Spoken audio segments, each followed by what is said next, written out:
Saretako mendietan, Benito Lertxundik idatzitako Maili kantuaren oihartzun batek, Sara, Ainoa, Zugarramurdi eta Urdazubiko jendeak bateratu ditu, pastoral baten eraikitzeko. Oroitan zerkia dela, beraz dena zinez josteta.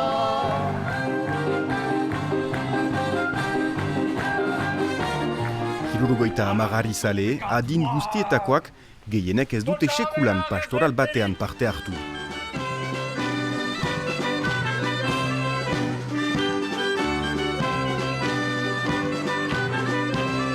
Saretan batez bede, lemiziko aldea egiten dela, eta orduan ilusion handiarekin erantzun dugu eskeni gaituzterek.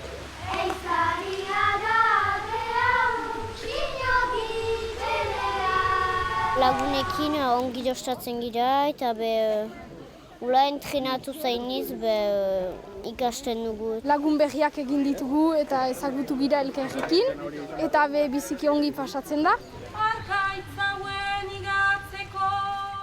Zugarramurdiko Ameli Arrotzarenek gorpuztu sujeta Madi deitzen da. Lertxundiren kantuan bezala, sorginen ura edan eta neska gaztea orain bihurtzen da. Oianeko animaleen lagun, baina herriko ihiztarien harrapakina bilakatuz, Madiren tragediak ere emazteen baldintza aipatzen du, aurtengo Simon Weil pastorala bezala.